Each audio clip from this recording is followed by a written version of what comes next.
Thank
you. Good afternoon, dear guests and participants and colleagues.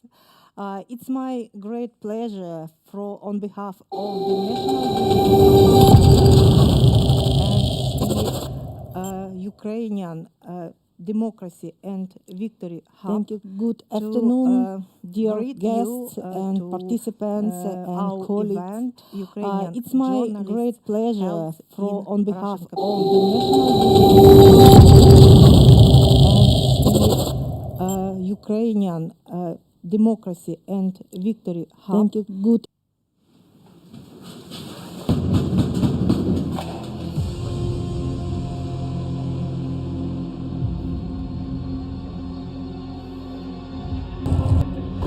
Погана їжа, погані умови. Тобто, попри катування як такі, які здійснюються там десь на підвалах ФСБ, іноді в самій в'язниці. Невідомість і відсутність будь-якої комунікації, будь-якої інформації зі світом. Це навіть гірше, ніж там відсутність нормальної їжі, там холод, відсутність медицини. А я була в камері з виключно кримінальними жінками, фізичні знущання, побиття, принизливе роздягання, погрози сексуалізованого характеру. Коли мене катували, я пам'ятав такий момент, коли я почав кричати, що в мене серце зараз зупиниться, то вони кажуть, а нам все рівно, якщо здохнеш, то ми закопаємо в лісі тебе як собаку і все.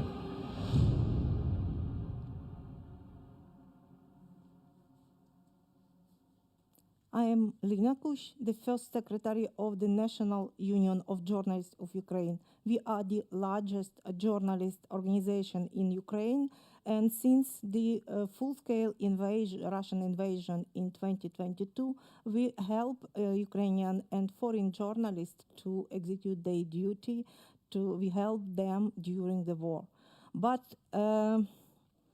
however, one issue is particularly severe. At least 28 Ukrainian journalists are currently being unlawfully detained by in Russian captivity, including 4 female journalists. Media workers are targeted they are targeted only for being journalists, for doing their job on the Russia-occupied territories. They are subjected to isolation, torture, to threats and violence, including conflict-related sexual violence. Tragically, 27-year-old Ukrainian journalist Viktoria Roshchyna died in Russian captivity after enduring over 1 year of physical and psychological abuse. This is the price of telling the truth about Russia's war in Ukraine, being journalists on the occupied territories. We have gathered 6 stories, speaking directly with colleagues and family members of those in captivity. Today we invite you to watch this documentary. For the festival, we created the short version of our documentary to leave space for discussion around these issues. We are deeply grateful to our partners, the International Commission on Missing Persons and NORAD, whose support made this film possible. We would also like to express our sincere appreciation to the co-organizers of this event, the Ukrainian Democracy and Victory Hub, the Norwegian Union of Journalists, Carpathian Sea Democracy Week, and the Nordic Europe Hub in Ukraine. I say a big thank to our local host, Agderposten, for letting us use the media scene space for our event today. Before we move to the film screening, I would like to draw your attention to the table with a postcard at the doors to this space. Today we have the opportunity to show your support and solidarity in a practical way, and please take the card and write a couple of words of support to detained Ukrainian journalists and their family members. And we promise to find a way how to send these words to them. And now I invite you to watch the film Free the Voices.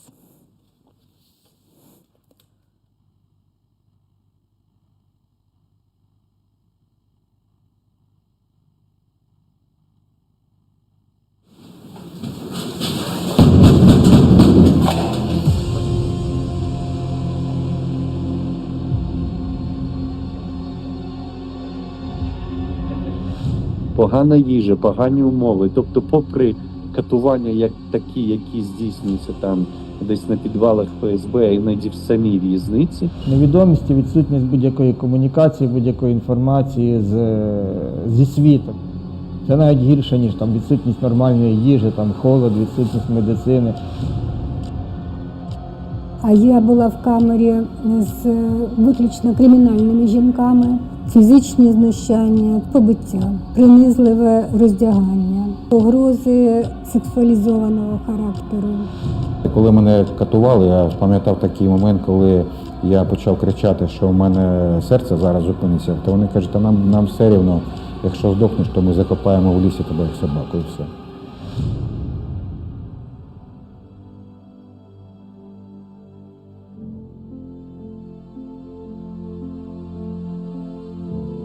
Через російську агресію проти України загинули щонайменше 130 журналістів, із них 19 під час виконання професійних обов'язків.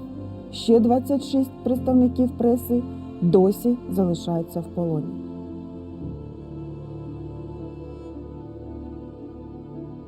Я Олена Цегіпа, дружина полоненого журналіста. І саме коли вороги взяли в заручники мого Сергія, я переосмислила сенс цієї несправедливої війни.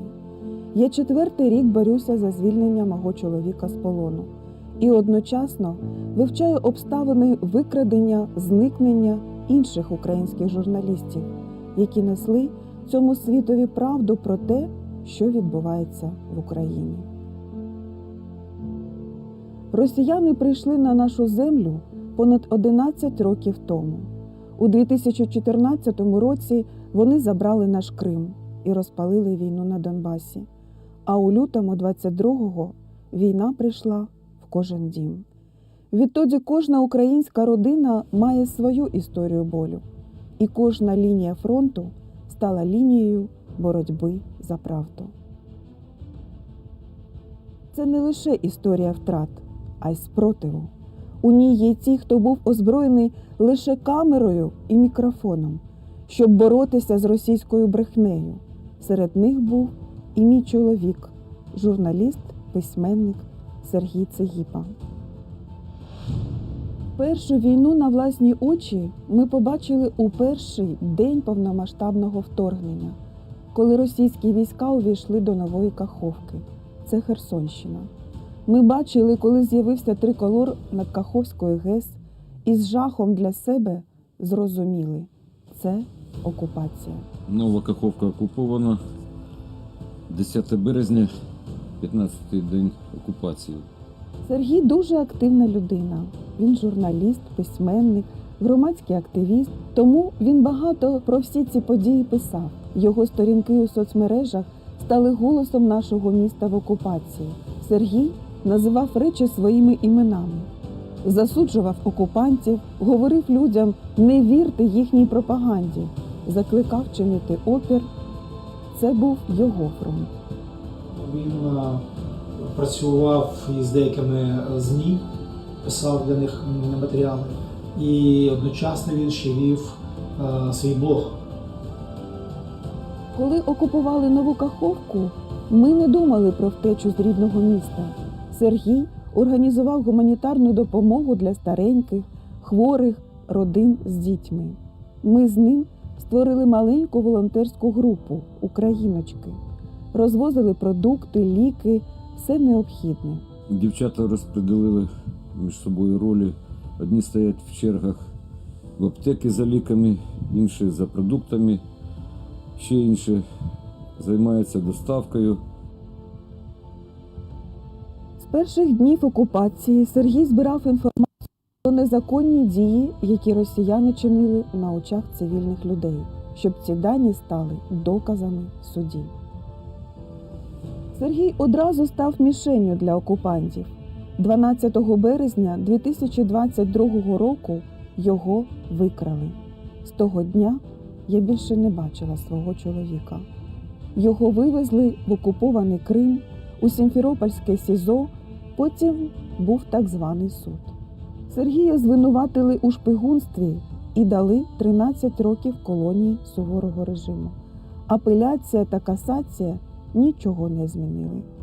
У квітні 24-го його етапували в Росію. Уже 4-й рік я намагаюсь повернути чоловіка, але поки марно. Я розумію, що росіяни його судили за своїми законами. Ми розуміємо, що це для нас беззаконня. Я вважаю, що для того, щоб його визволити, неможливо обійтися без якоїсь західної підтримки західних колег. Сергію зараз 64 роки. Навіть у в'язниці він залишається журналістом. Перебуваючи за ґратами, Сергій став лауреатом Національної премії за захист свободи слова імені Ігоря Лубченка. У січні 24-го Національна спілка журналістів України відзначила його відзнакою за незламність і вірність професії. Разом з рідними інших полонених я багато разів брала участь в акціях, якими ми намагаємося привернути увагу світу до несправедливості, яку чинить Росія проти українців. Кричущим прикладом жорстокості стала історія журналістів з Мелітополя. Тільки-но російські військові зайшли у місто, одразу взялися встановлювати свої порядки і придушувати думку усіх незгодних. У фокус ФСБшників одразу потрапили кілька місцевих журналістів. Серед них була і Яна Суворова, якій на той час було лише 18 років. Дівчина працювала адміністраторкою телеграм-каналу. Викрали прямо з дому вночі, о 2-й ночі. Співробітниками ФСБ, спецназом, вони вломилися в дім, вилучили всі гаджети, які тільки були, і одразу після її затримання було взламано цей чат. Російські спецслужби зламали канал та захопили над ним контроль. Для показової звітності про розкриття злочинів, пов'язаних з виявленням ворогів народу, окупанти фактично робили з журналістів шпигунів і агентів іноземної розвідки, щоб зламати морально. Впереди лишь бесконечно долгое заключение. В лучшем случае вы отметите свой день рождения в 32 года на свободе. Это того стоило? За 2 роки, відтоді як Яну арештували, батькам дозволили зустрітися з донькою лише раз. Ми на початку навіть не знали, де вона. Не батьки не знали, не я не знав. Потім почалося вже, її ввели в юридичний простір, щоб показати, що от вона жива. Тому що було там написано про подана заява в комендатуру окупованої території Запорізької області про викрадення людини, і тоді вже почалося факт розслідування. Яну Суворову звинувачують у шпигунстві, тероризмі та участі у терористичних угрупуваннях. За це їй загрожує до 15 років російської тюрми. Ми з нею листуємося, мені допомагають волонтери деякі. Вона була в Маріупольському СІЗО, буквально декілька тижнів тому її перевезли в Донецьке СІЗО. І от сьогодні я дізнався, що її кудись вивезли, були катування з приводу того, щоб вона пішла до судову угоду. Яні час від часу дозволяють писати листи близьким. В одному з них дівчина вже втратила віру в кращу долю і висловлює недовіру російському адвокату. Наступна історія також про мелітопольську журналістку Анастасію Глуховську, яку катували за ґратами, щоб примусити до співпраці. Анастасія працювала журналісткою у місцевому виданні «Ріа Мелітополь» і теми політики не торкалася взагалі, кажуть колеги. Анастасія Глуховська працювала з нами в команді до повномасштабного вторгнення. І всі пам'ятають її як дуже такою прекрасною людиною. І вона виважена, спокійна, мало говорила, але багато працювала. Здебільшого з соціальною тематикою, інтерв'ю з людьми писала. І дуже любила українську мову і все українське. Усвідомлюючи небезпеку, після окупації міста вона змушена була призупинити роботу. Але окупаційна влада показово розправлялася із журналістами, які працювали для українських ЗМІ. І вранці 20 серпня 23-го року вдерлися до неї додому. Коли батьки прийшли до доньки, вдома її вже не застали. Ми всі одразу ж зрозуміли, що сталося, на жаль, тому що ми знаємо, який є досвід на окупованих територіях, знову ж таки, і що може статися з журналістами. І з тих пір почалася боротьба особисто тих людей, які знаходяться в Україні, задля того, щоб внести Настю в списки полонених, задля того, щоб якось боротися за її визволення, робота з органами. Далі інформаційний вакуум. Після затримання десь через місяць з'явилось відео на російському телебаченні, в російських телеграм-каналах, показали про те, як приходять ФСБшники і військові з автоматами, вибивають двері, перевірили її комп'ютер, це все показували. Потім надягли кайданки і вивели з під'їзду, всадили в джип. Мама довго шукала її там, вона на окупованій території, довго дуже шукала, писала листи, просила повідомити, що з її дитиною, але ніхто не відповідав на ці запити. Де утримували Анастасію, не було відомо майже рік.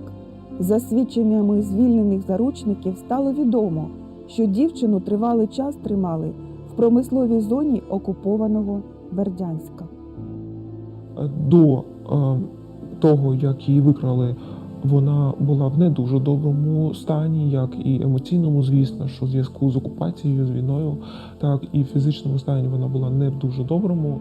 Зараз Настя, скоріш за все, в більш поганому стані знаходиться, ніж була до того. Я знаю, що вона терпіла катування. Потім, як стало відомо, її перевели вже в Таганрог і тримали в тій ж самій в'язниці, де і страчену рашистами Вікторію Рощину. Людина 2 роки перебуває у російських тюрмах, звинувачення не пред'явлено ніяке. Росіяни доволі часто застосовують жорстоку тактику викрадення цивільних людей.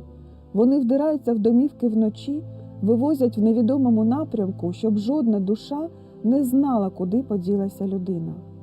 Дуже багато випадків зникнення безвісті цивільних громадян, як українських, так і іноземних. Деяких із них згодом знаходили загиблими. Такі випадки підтверджують правозахисні та гуманітарні організації, які займаються розшуком і опізнанням зниклих. The missing persons issue is the one of the hardest issue because you are going to bed every night and waking up every morning with the thought that you don't know anything about your loved ones. Are they alive, in hidden detentions, prisons, or are they somewhere and lost the life in the battlefields or anything? Started working more intensively to assist the government and the authorities of Ukraine to deal with this incredible challenge that is the issue of a large number of people who go missing as a result of the Russian aggression. We are working very much with the National Police of Ukraine and the Ministry of Internal Affairs and the Commissioner for Persons Missing Under Special Circumstances to help them establish and enhance the already existing capacities of the government and of the country to investigate these cases. So we are either helping the National Police investigators with specific complex cases, with DNA analysis, with anthropological examination of these cases. As the human remains and any associated evidence are first uncovered, all of that must be documented and recorded and then recovered in very specific methods using archaeological techniques. And this process ensures that any evidence that is collected will then be admissible in court.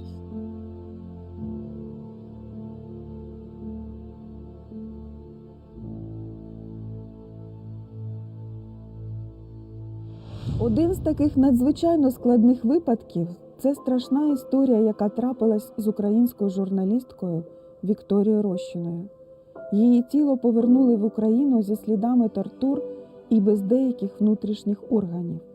Це за те, що вона прагнула розповісти всьому світу правду про те, що коїться в Україні, зокрема на окупованих територіях.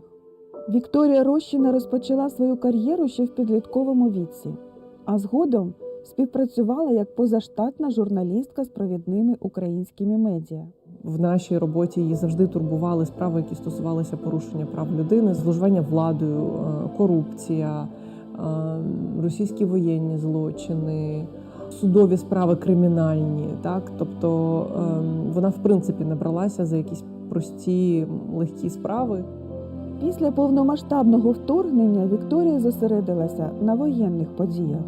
За словами головної редакторки «Громадського», вона робила репортажі з місць, куди дістатися було майже неможливо, ризикуючи власним життям.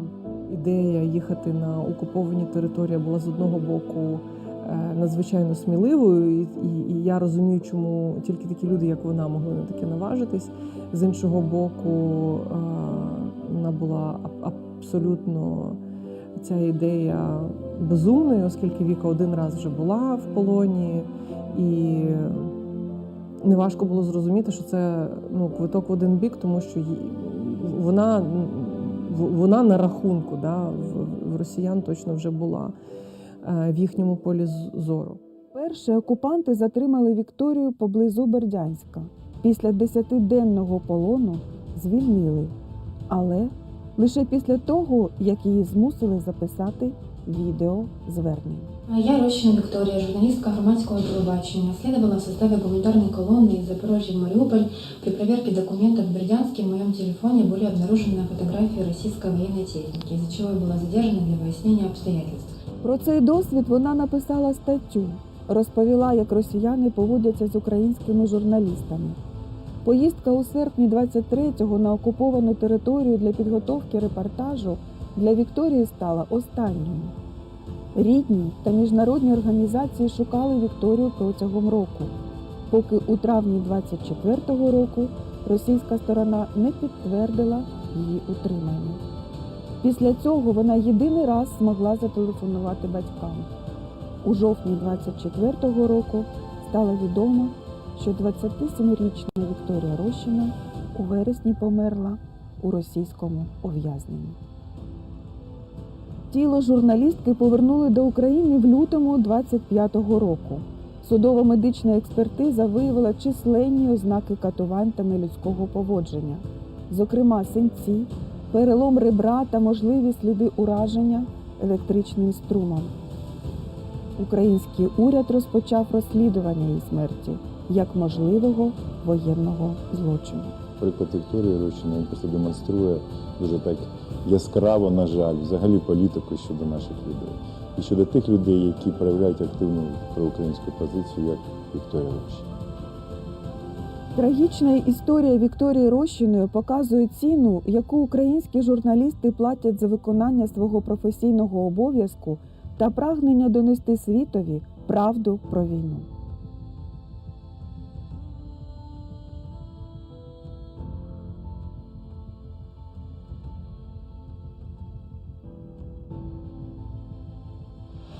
Українські журналісти не тримали зброї в руках, але їхнє слово було сильнішим за кулі.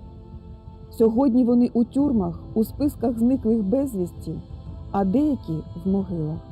Але їхня боротьба триває у кожній статті, кожному відео, кожному голосі, який не замовк. Ми не маємо права мовчати, бо тиша – це саме те, чого хоче агресор. І поки бодай один український журналіст перебуває у полоні, ми повинні говорити.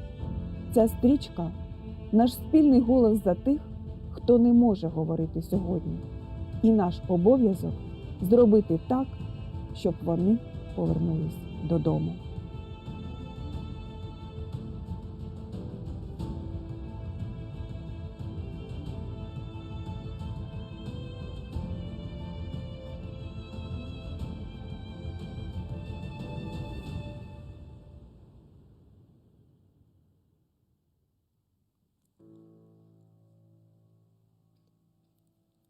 Thank you for your attention. Thank you for being with us this day to discuss how we can protect independent journalists and document war crimes, how we can help to release our colleagues. I would like to invite the participants of this discussion. Nihat Brankovic, Deputy Head of Ukraine Program, International Commission on Missing Persons. Margaret Halland Solheim, Vice President of the Norwegian Union of Journalists.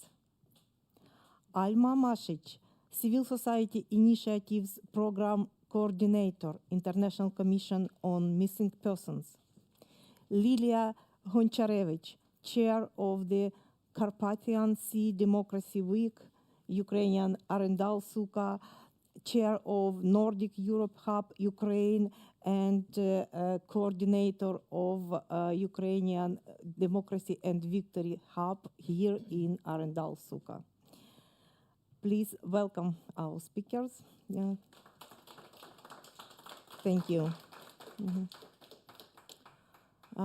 Journalists unlawfully detained by Russia are part of thousands of Ukrainian civilians arbitrarily detained on the occupied territories. And at first, I always try to explain how it how it became possible in 21st century to detain civilians without with breaking all international law, with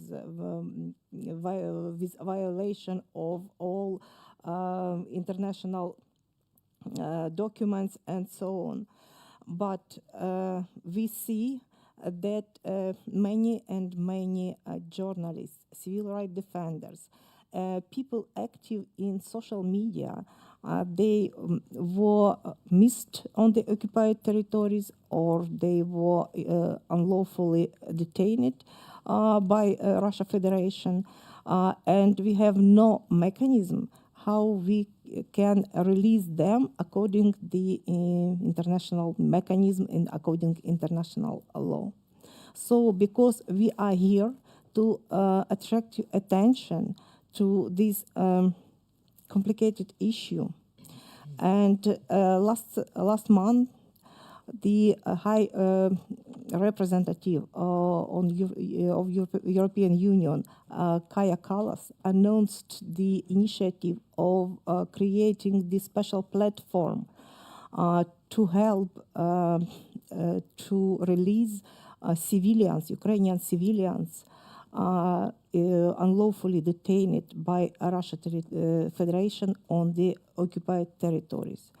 It gave us hope that we can solve this problem, and we believe that Norway should be part of this platform and should join this platform. So we call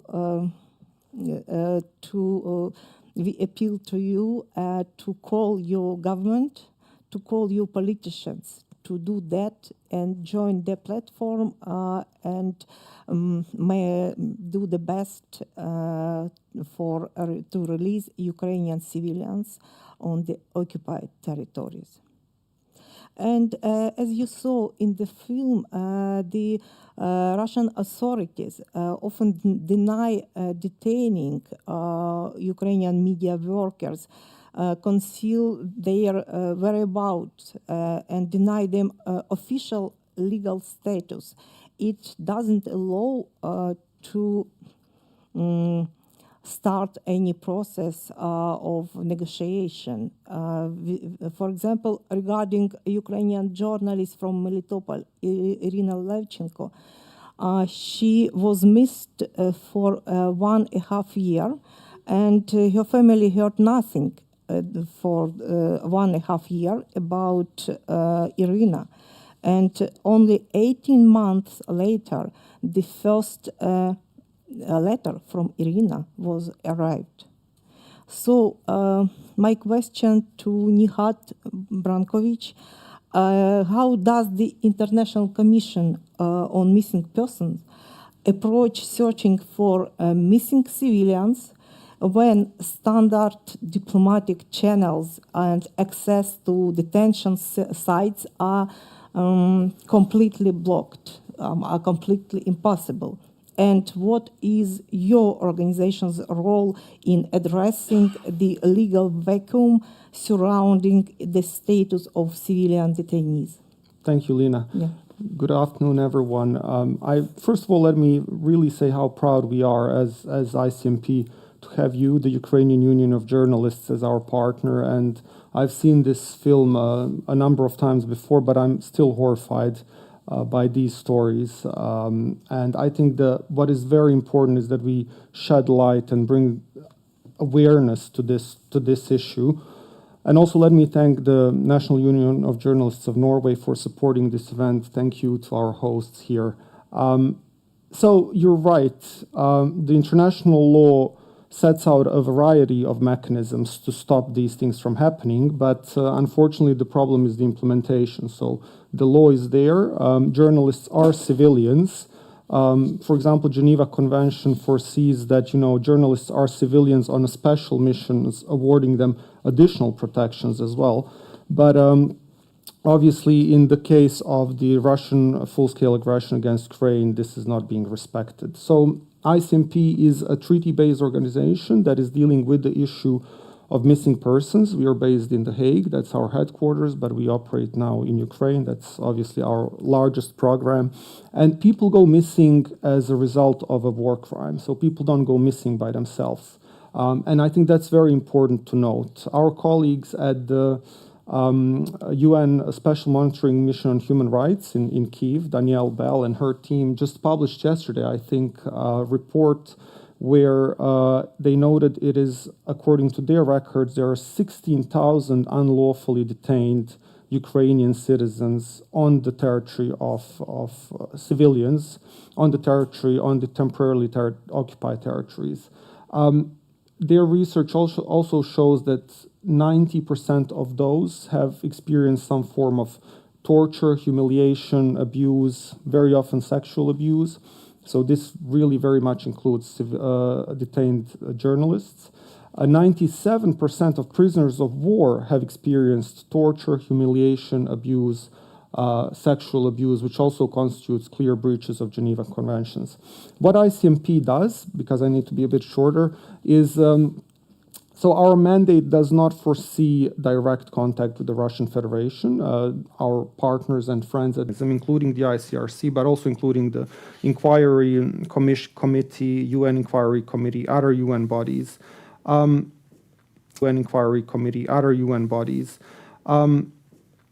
ICMP, Victoria was killed, it's a war crime. She was tortured, it's a war crime. So what we're trying to do is help Ukraine build a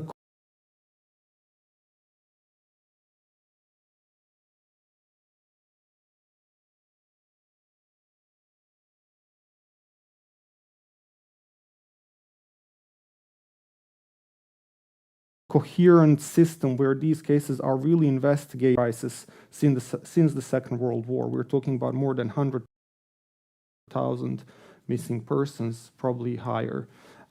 So in concrete terms, it's really about data collection, data gathering. We help Ukraine establish data systems, collect evidence.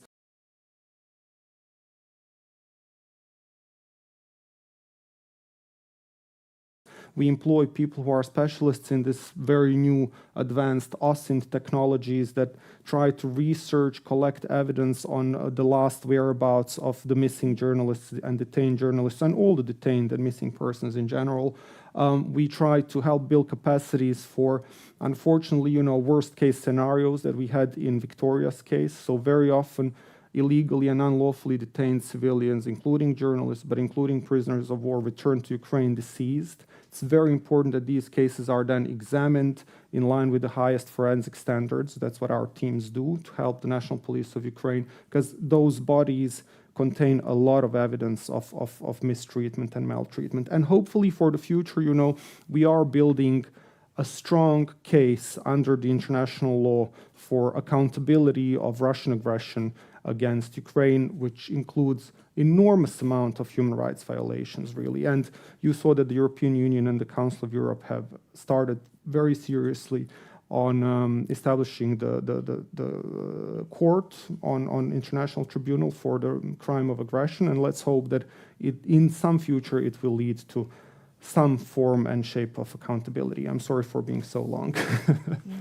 Thank you, Tarkin. I agree, Nihat, that it's impossible without close cooperation of Ukrainian and international organizations and institutions. Really, we faced a big and huge problem, unfortunately.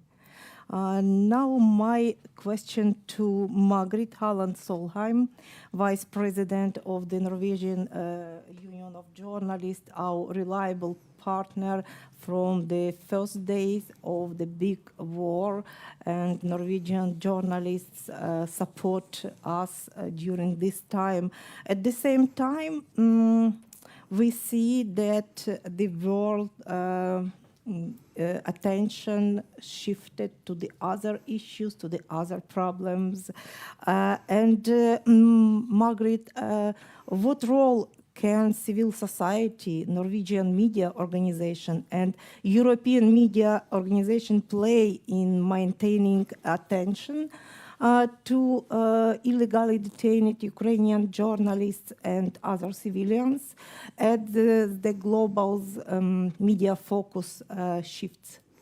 Yeah, and first of all, I want to thank you for coming here and showing this video. I haven't seen it before, and I think it really makes a strong impression to see these faces and stories. I think news journalism doesn't know borders. We are all colleagues. Norwegian journalists also use pictures, stories that Ukrainian journalists publish through news agencies, for example. So we are co-workers, so we have to stand together. For us, it's been very important to support the Ukrainian Union so that they can maintain their very important work. And also, I think it's important that we just keep on talking about these stories, that you are here today, that we are having this discussion is very important. We also talk about this a lot when we gather our members. I know that I have all 8,700 members with me when I say that this is something we really care about, and which is also why we have supported you for so long with like money, equipment, security courses, those kind of things. So I think we just have to keep telling the stories, never forget. And we also work through the European Federation of Journalists. We had our annual meeting in Ankara in June, where we decided to keep on working towards the European government, put pressure on them so that we both get like all these cases registered, but also put pressure on the Russian government and other countries to stop this. So we're trying to do everything we can, but I think the most important thing we do is just keep telling the stories. Thank you, Margaret. We agree that stories work for attention, for audience. We have already learned about Sergei Tsighipa stories from this film, journalist from Kherson region, south of Ukraine. And this Monday, Sergei turned 65 years and met his birthday in the Russian prison, unfortunately. Like previously 4 years. He far away from his family. He communicates with his wife through a special application on mobile application created by Russian authority, and they exchange messages. And every message, every letter passes through strong censorship. But even despite this censorship, we can know from Sergei's letter about the circumstances, about the situation, and about the conditions under which Sergei is being held. Olena Tsighipa, his wife, it was a vital member of our team during creating this documentary, and she prepared the pre-recorded message for our event, and I propose to look at the screen, please. І для мене велика честь сьогодні звернутися до вас під час перегляду документального фільму «Звільнити, слово». Цей фільм про українських журналістів, яких незаконно викрала російська влада, тримає в своїх колоніях і намагається змусити мовчати. Один з них – мій чоловік Сергій Тsighipa. Його викрали з окупованої території Херсонської області. Він не скоїв жодного злочину. Він не тримав зброю в руках. Він залишився вірний своїй професії, своїй країні, правді. Через це російська влада незаконно позбавила його свободи, сфабрикувала кримінальну справу і незаконно засудила до 13-річного ув'язнення. Але сьогодні я хочу, щоб ви думали не лише про Сергія. За офіційними даними Офісу омбудсмена, понад 16 тисяч цивільних українських знаходяться в місцях позбавлення свободи. Вони щодня потерпають від жорстокого поводження, від приниження і тиску. Серед них журналісти, волонтери, громадські діячі, представники місцевого самоврядування, молоді студенти. Серед них є важко хворі цивільні люди, люди похилого віку. Багатьох викрали лише за те, що вони не погодилися з окупаційною владою. Декого викрали під час спроби виїхати з окупованих територій, під час так званої російської фільтрації. Усі вони є жертвами грубих порушень міжнародного гуманітарного права та Женевських конвенцій. Їх утримують в слідчих ізоляторах, тюрмах і колоніях, далеко від дому, без права на зв'язок із рідними.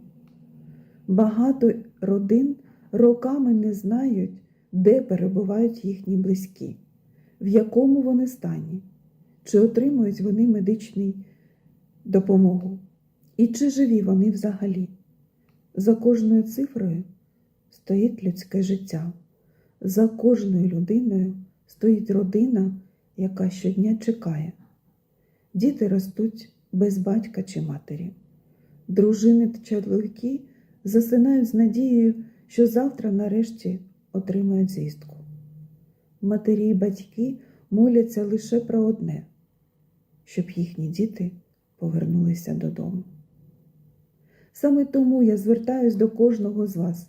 Будь ласка, не дозволяйте цій темі зникнути з міжнародного порядку денного. Говоріть про незаконно утримуваних цивільних журналістів. Розповідайте їхні історії, поширюйте правду, використовуйте свої професійні, дипломатичні, політичні можливості, щоб вимагати їхнього звільнення. Нам потрібен ваш голос. Нам потрібен ваш розголос. Нам потрібне ваше лідерство. Світ має знати і має створити дієві міжнародні механізми повернення незаконно утримуваних журналістів і цивільних додому.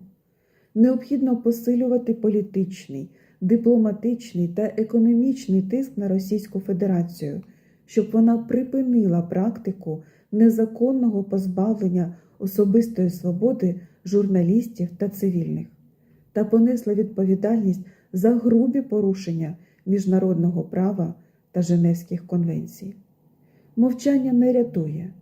Рятують солідарність, розголос і спільні дії.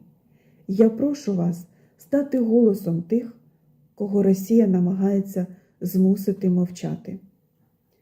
Заради Сергія Цигіпи, заради понад 16 тисяч українських цивільних, заради дітей, дружин, чоловіків, матерів і батьків, які щодня чекають на одну єдину мить – повернення своїх рідних додому. Дякую вам за увагу, за вашу солідарність, за кожну дію, яка наближає день, коли всі українські журналісти і цивільні знову будуть вільними. Thank you. Thank you, Olena, for being with our team, and thank you for sharing the stories from Ukrainian journalists. And how can we give the voice those who can speak publicly now? My question to Lilia Goncharevich, chair of the Carpathian Sea Democracy Week. could you share your experience in engaging civil leaders and public figures as advocates for captive Ukrainian journalists? And how effective is this model for public ambassadorship, and how can we expand this approach? Thank you. Russia is trying to silence Ukrainian voices one by one. And we have to amplify these voices one by one and create the platform strong enough to ensure that no journalists, no activists, no civil society's leaders are forgotten and taken out of the agenda.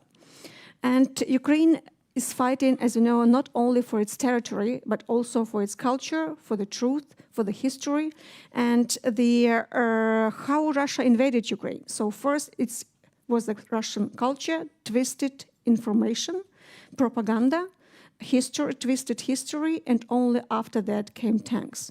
So that's why it's very important to keep civil society, media, culture, literature is our democratic front. So the cases with journalists, it's like the media issue is a security issue nowadays. Since February 2022, as we have heard, it was 130 journalists have been killed. It was many detained and many have been tortured. It was also regarding the culture, it was the 2,573 cultural institutions have been destroyed. And only in August alone, 8 million books have been burned by Russia only in Kharkiv alone. So this shows the meaning for the information, for the culture that Russia takes into account. In 2023, we initiated and we brought the Norwegian Helsinki Committee to the so-called that we have the Ukraine Advocacy Mentorship Program for illegally detained journalists, where we wanted for example, it was Francis Fukuyama, Norwegian Helsinki Committee, a lot of other international political figures that took part and took one illegally detained journalists in order to remember about it, to mention it in all the campaigns, and also to publish information in it, especially during the birthday or during other important events in his own country or in the life of this imprisoned journalist. So this is the case that we can also take, and this experience that we could take. We have, as Lina mentioned, now 600 million cases or thousands cases. 16. So it means we have a lot of work in front of us. And our experience shows that the personal advocacy works, and it has to be also institutionalized. That's why we focusing on individual cases helps to maintain sustained attention from the international community. That is why through the Capacity Democracy Week, the Nordic Europe Hub Ukraine and the Nordic Ukraine Freedom Dialogues, we are building the permanent cooperation to engage the Ukrainian Nordic journalists, civil society, human rights activists, think tanks to free the voices, because this is of crucial importance. So we have the instrument, and we have as a free media during the voice and security issue, we have to defend those who are defending the truth. And this is a task of each and everybody. So that's why for us it's really very important to recognize that this Russian persecution, it has really the systematic effect, and also each of us and each of your organization can be engaged and take one of the detained journalists and to be the personal mentor, personal advocate for this person. Thank you, Lilia. It's really a great approach, and it's a really a great experience to find the certain mentor or certain ambassador that could be share the story, share the information about certain journalists. Returning to where we began our conversation, relatives, family members of missing persons often live in legal and information vacuum for months or even years. they are forced to search for lawyers and money to pay for legal aid, for seeking sources just to send packages or send letters, as I said, or to pay for every single letter and to pay their everyday expenses without their family members. And this family are left in severe financial distress, and children are growing up without parents, without mother or without father, and these children are survivors too. I turned to Alma Masic, a civil society initiative programs coordinator at the ICMP, and asked Alma, what rights do family members of missing persons under international law, and how does the ICMP help these families bring back their loved ones or to keep to realize their rights? Thank you, Lena, for this question. Good afternoon, everyone.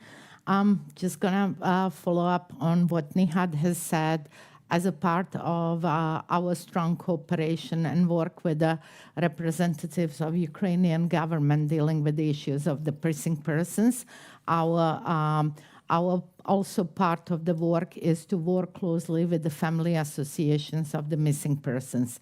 To kind of start from the beginning, so like this is not that people were aiming to become the leaders of the organizations, the spokespersons, the advocates, like Olena. They were like running their ordinary lives. They were teachers, doctors, working on the fields, housewives, and suddenly they were put in the position to look for their missing loved ones, primarily husbands, fathers, brothers, and being like kind of trapped in this labyrinth of the laws, legal procedures, algorithms, how to do this. So a part of their personal tragedy and being so in uncertainty what happened to their loved ones, they at the other side have to fight with all this like administration barriers that were in front of them. So this is exactly where ICMP step in and provide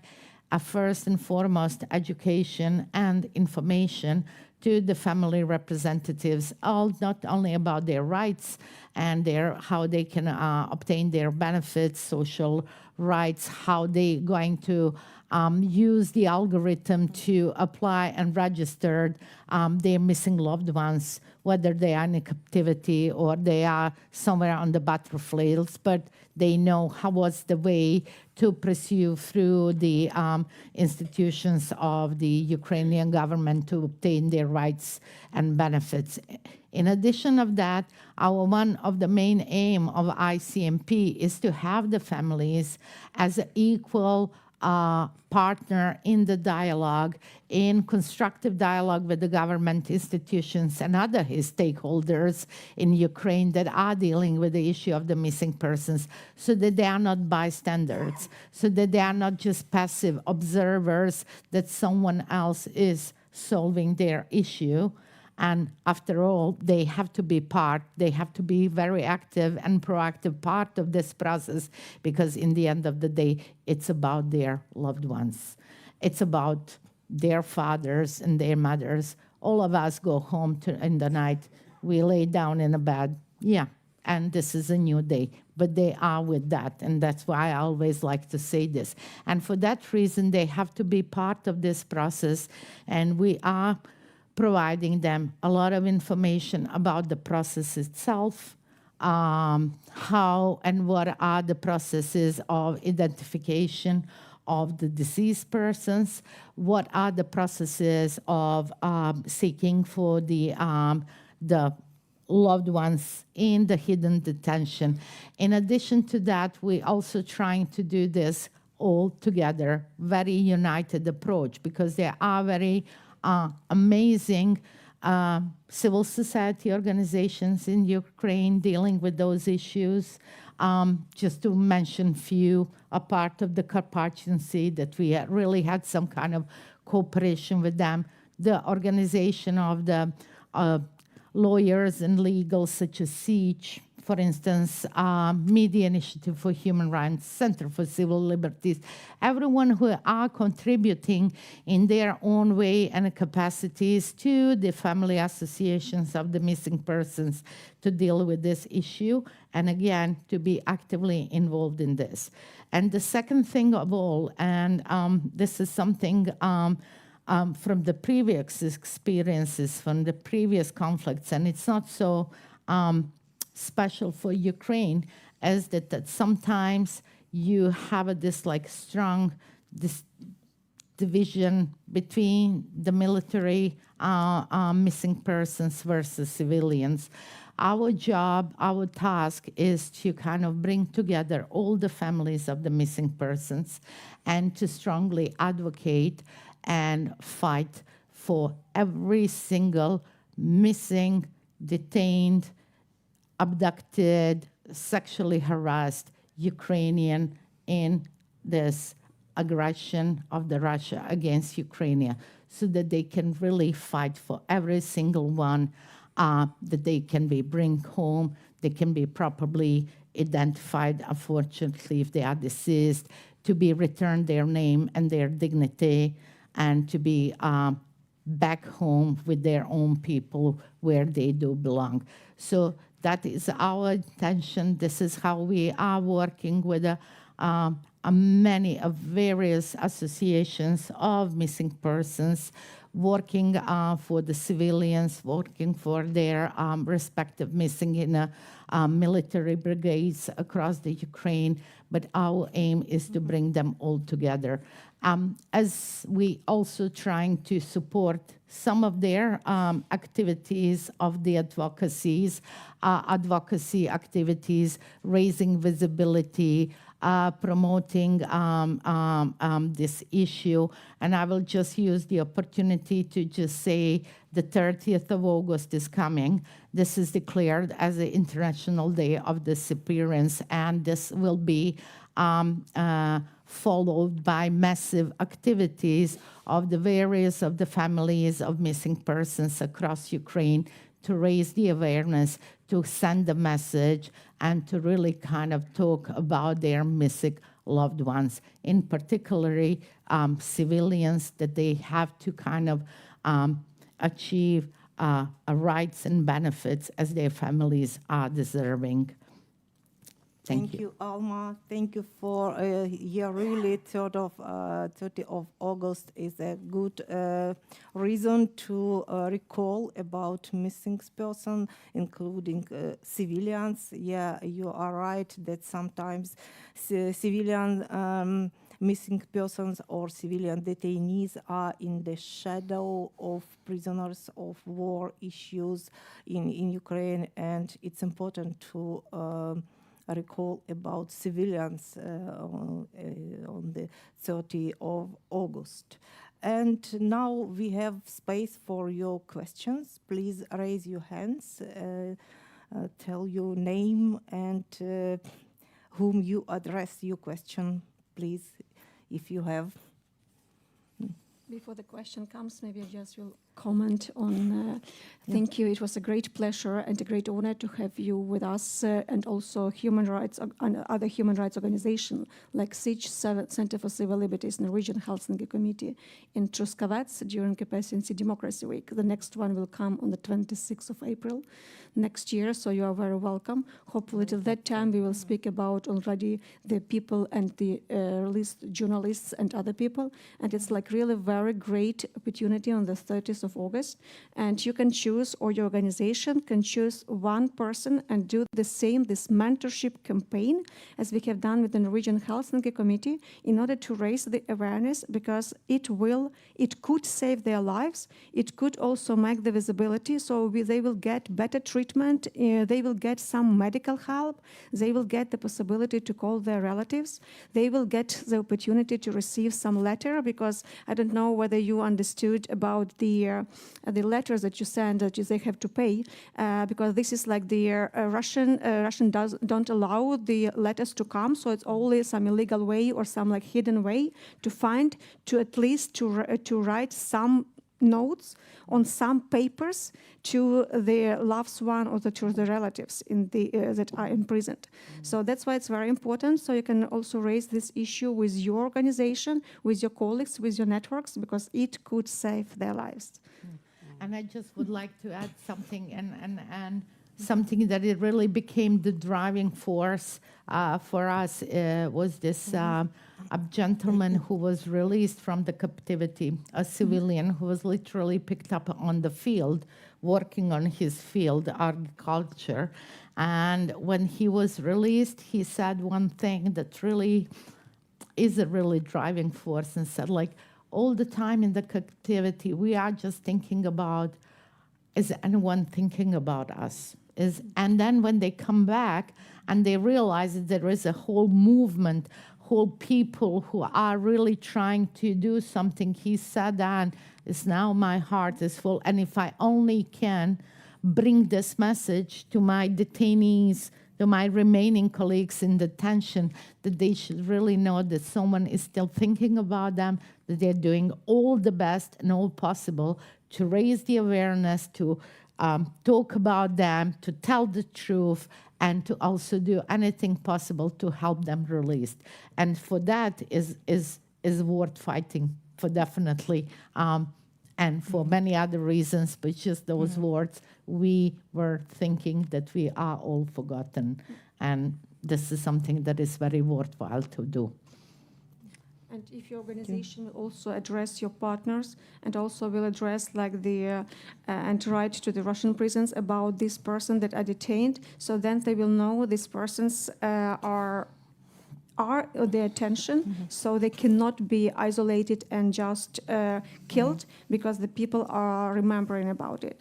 And you have the card. Maybe you will tell also about the card, about the free voices. That there are cards on the table. You can leave you a couple of words to family members, to detained journalists, and we promise to find the way how to send them. And I would like to tell you that yesterday, Lilia and we had a meeting with Secretary General of Norwegian Helsinki Committee, Berit Lidemann, and we agreed some points raised today with Helsinki Committee, the key proposals and call to action on these issues. The first one, to recognize that the Russian Federation action involving the persecution, deprivation of liberty, and cruel treatment of journalists and other civilians on the occupied territories are systematic and premeditated in nature rather than isolated violations. The second point is in light of EU High Representative Kaja Kallas' initiative to establish a special platform to coordinate effort to secure the release of Ukrainian unlawfully detained by Russia in occupied territories, we call on Norway to join this platform. It is important, number 3, to ensure the participation of civil society in the platform's work, including media, human rights organizations, experts in international law, and representatives of survivors networks and family members work directly on specific cases.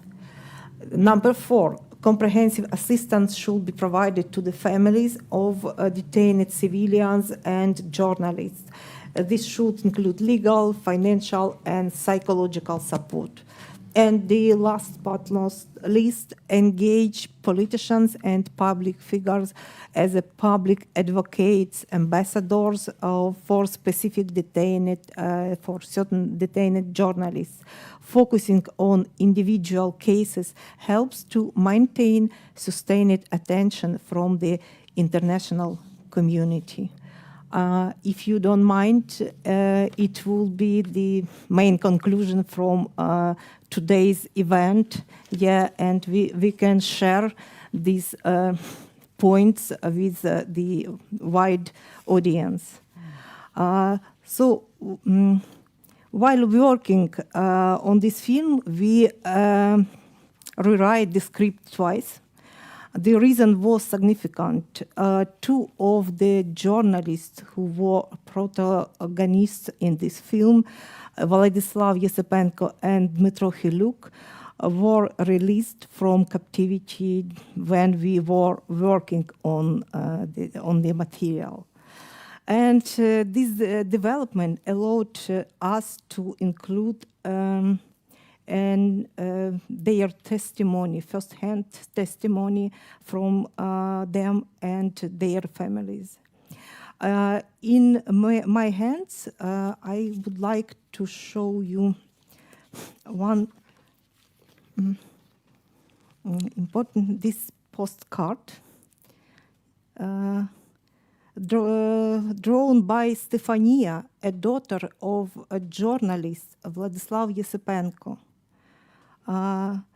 While she drew this picture when her father was imprisoned, and Stefania, from her 11 years of her life, he spent 5 years without father. She drew her family, her dad, her mom, and herself as a little girl. It was a simple wish from her to be together with the father, with the mother. And for Stefanias, the dream came true. Okay, and we are doing everything with your help and with your support to help the other families to meet the loved members. Yeah. So and we are also continuing to documenting Russia crimes against journalists. So the film, I would like to recall you this event was organized in frame of the Ukrainian Democracy and Victory Hub in Arendalsuka. The film was prepared by National Union of Journalists of Ukraine with support of International Commission on Missing Persons and NORAD. And we extend our gratitude to the other co-organizer, to the Norwegian Union of Journalists, Carpathian Sea Democracy Week, and the Nordic Europe Hub Ukraine. And on behalf of our union, I would like to thank our local host, Agder Posten, for providing this scene space for our event today. Thank you for your time, for your attention, and for your solidarity. Thank you. Thank you.